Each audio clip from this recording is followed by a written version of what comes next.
Hello, welcome to week 2 of Intro to Physical Science. You can see, this week you will be starting work on the lab assignment using the lab kit you obtained from eScience Labs. What I want to do now is to show you the step-by-step process of completing these labs and doing the calculations. I understand that some of you might have problems with the math part of this calculation, so that's why I want to do this and probably do that for the next other classes we have that involve some calculations. First and foremost, I want to make sure everybody understands that you know how to get to the assignment for each week. I have the page here, and for this week you have to use the lab worksheet, which is given to you in the assignment. So these lab worksheets, as I'm pointing to it now, is what you need to use for each week to complete the labs. And to also know the exact lab you'll be performing, you have to download the eScience Lab Physics Lab for each week. So please don't go and start working with the lab CD you have. Just download what you have here on the internet, because what you have might be a little bit different from what it's given in the lab. So okay, give me a moment. Hopefully this my own document shows up. Okay, here we go. So this lab basically focuses on Newton, and we're looking at projectile motion. Before I go deep into the lab, I want to make these points. Please take note of these points as you complete the labs. As I said before, all labs must be completed with the lab sheets, which is, you can download it from here. And all labs involving calculations must show all calculation steps. As we go along, I will show you what I mean. And also, so let me bring this over here. This is the lab worksheet for this week. For all calculations, what I mean is that if you have any lab that involves the use of formula, like for week 1, for this week we have this formula given to solve the calculations after our measurements, you have to show the step-by-step process how you use this equation to arrive at your answer. One more thing is on the tape. The tape measure you have has two sides. One side shows the side that's a side that shows inches, and that's a side that shows millimeters. Now, if you take a look at your assignment, the lab worksheet, all measurements have to be completed in meters. So if you measure the experiments in inches, you have to convert them to meters, and if you did that in millimeters, you have to convert that to meters as well. How can you do that? You can simply go to a website, which I'll pull up here in a short while. The website is called www.onlineconversion.com. You can see it right here. If you go to this website, it's quick and easy, and if you're dealing with length, which we are, you can easily go common lengths. And if you, for example, you did the measurements in inches, so assuming you got 50 inches and you want to convert that to meters, simply hit this and it will give you the meters, and this is what you're going to be using for your calculation. Please take note of this. If you do your calculations with the number you have in inches or in millimeters, your answers will be wrong. So take note of this. Like I said, if you also use the millimeter, side of it, you can click on millimeters and it will convert that to meters for you. So remember, your tape measure doesn't come in meters, but it comes in inches and millimeters.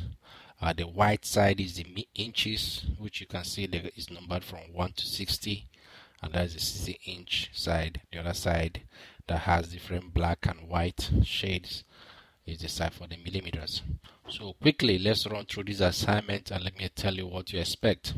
After doing the experiment, which you've been given the step-by-step process, I don't think there should be any problem for you to carry out this experiment following this process that is being outlined here.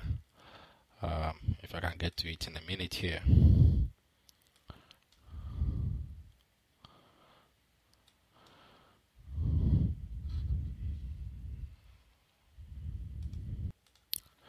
Okay, for this week I can see that the lab worksheet also has a step-by-step process to do the experiment. It shows you how to build your ramp. And remember, the correction I made on the assignment page also indicates that for this lab you are doing procedure 1 and 2. The instruction says do not do experiment 2. It says do procedure, just do experiment 1, which is this. But this experiment once involves 2 procedures, so you must carry out both procedures to arrive at your answer. So after you have done that successfully, and you should have your numbers after you have your table height.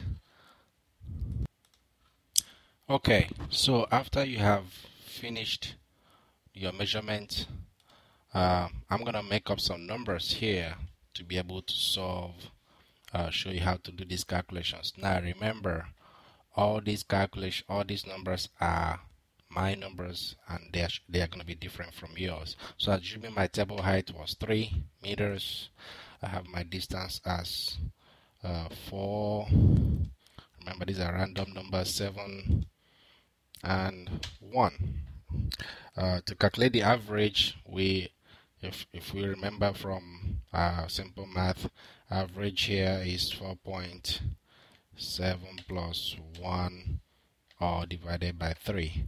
So you should be able to do this math and type in the number you have here. So in my case, my average will be 4 plus 7 plus 1 divided by 3. That will give me 4. So my average here will be 4 meters. Now the average velocity, you have to solve for this. You can't, there's nothing to measure here. So also for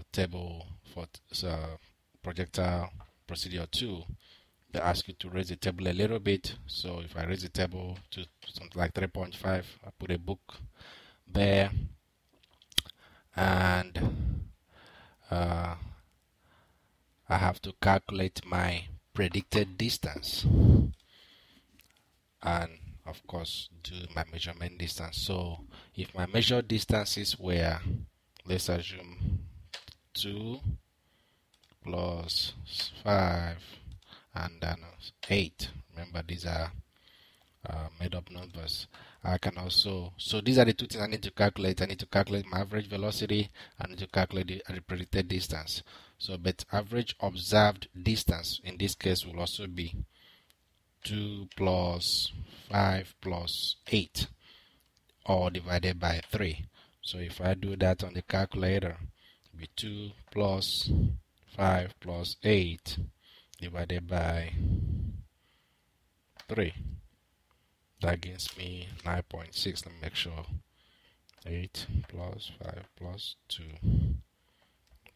divided by 3. So that's actually 5. Okay, because that is 15 by 3. So my answer here will be 5. Remember, everything is already given. My answer is in millimeters. So how do I do the calculation? First of all, I have to bring in the equation, and there is a simple way to insert equations in Microsoft Word. If you don't know that, you can simply go insert, and now this is grayed out. Why it is grayed out is because you are working on the original document. So if you can save these documents differently, or just open another Microsoft Word, if I do something like this, open another Word document, I can insert the equation and copy it and paste over there. If it's not going to be a hassle, because you have to show your calculations. So the equation I have here is, when I go there, say insert equation, I have if the computer will come up fast. So I can say insert new equation, and it will give me a window here to write out R, which is the original equation given. R is equal to velocity,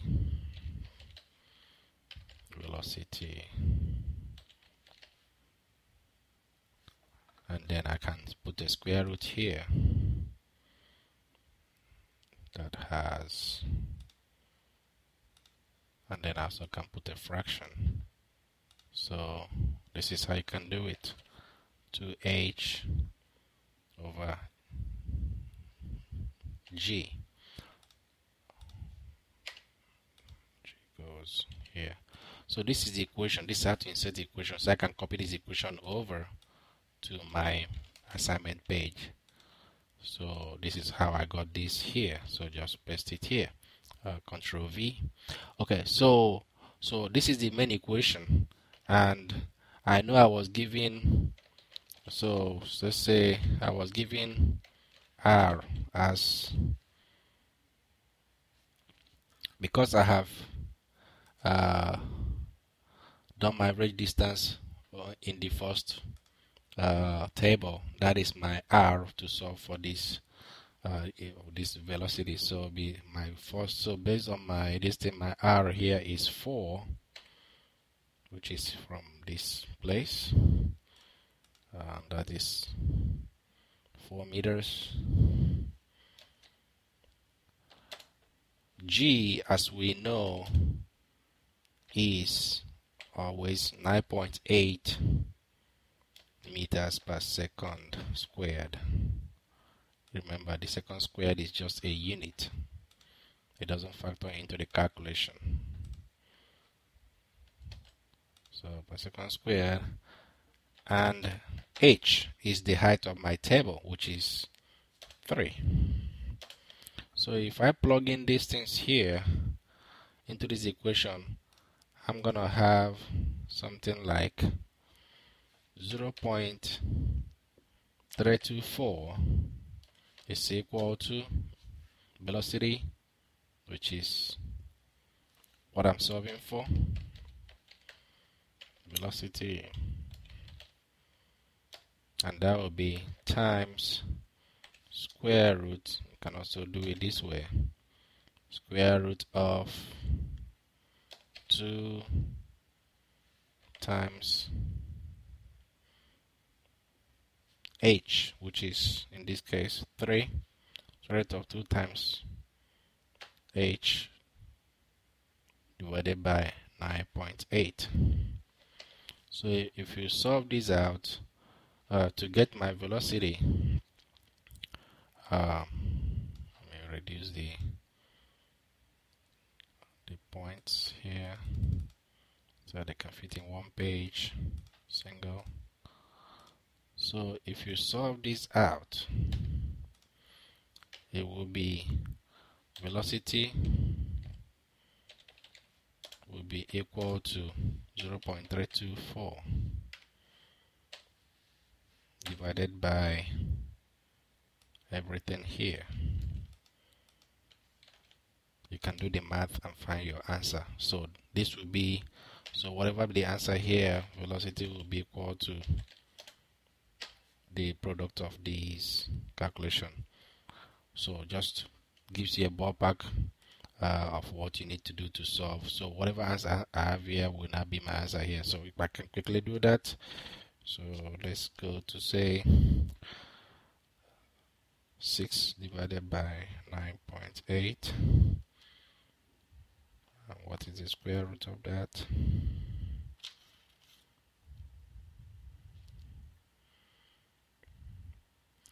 put the square root of 6, that is 2 times 3, divided by 9.8. That is 0. So the answer here be 0.324 times 0.782. So times 0.782 times 0.324. That gives you 0.25. Remember, always put this thing. So my average velocity is 0.25 meters per second. So quickly, that's how you solve that. So I need to see this calculation to know that you actually got the right answer here. And then the second one will be to predict R. So to predict R, we now have to use the second equation, which was given here. We already know that R velocity is equal to this and R is equal to this. So that R is already given. So to predict that, to predict distance R,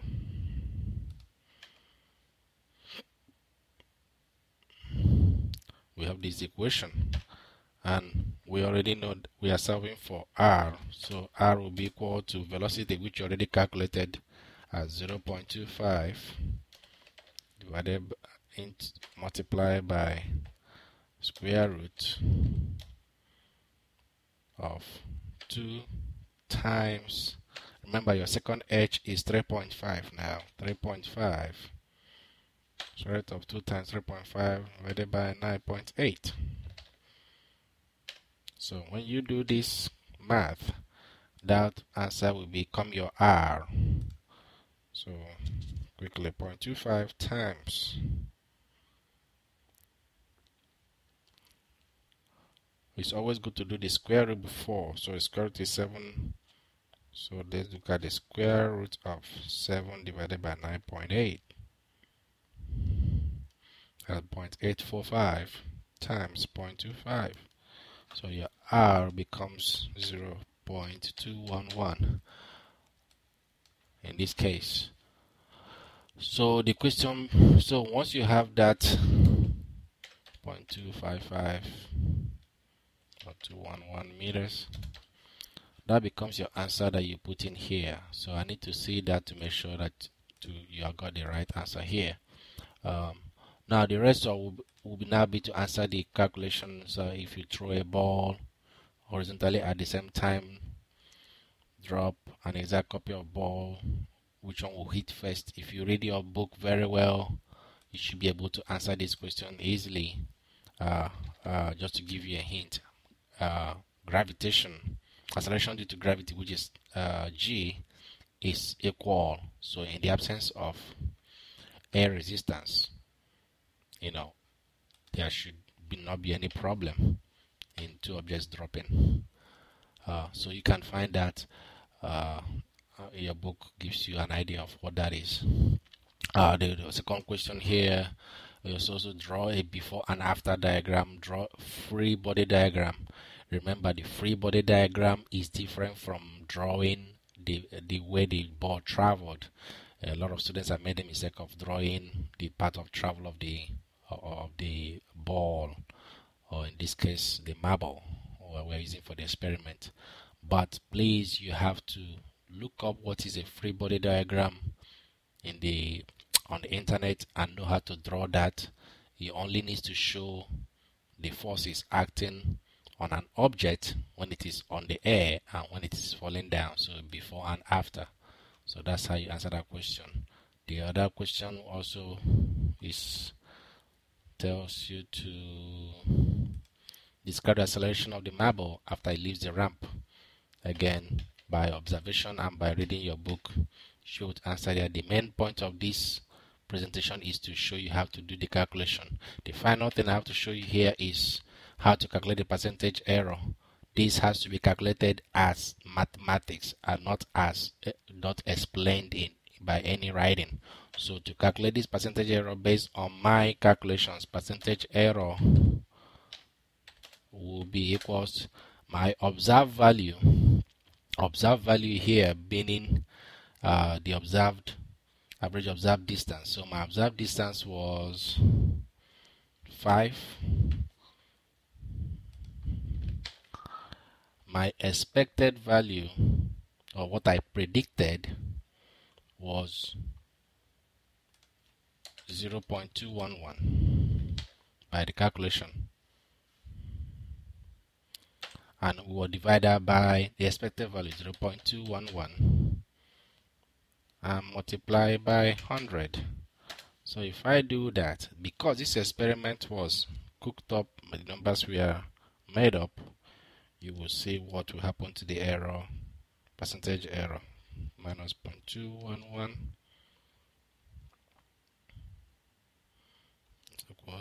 divided by 0.211 times 100. See, my percentage error in this case is 2,269, which is way too high.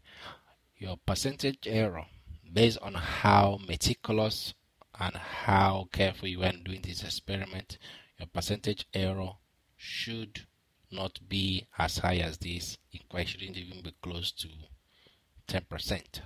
So this is going to be based on how too much of error that you have on your experiment. So this is what I wanted to show you quickly.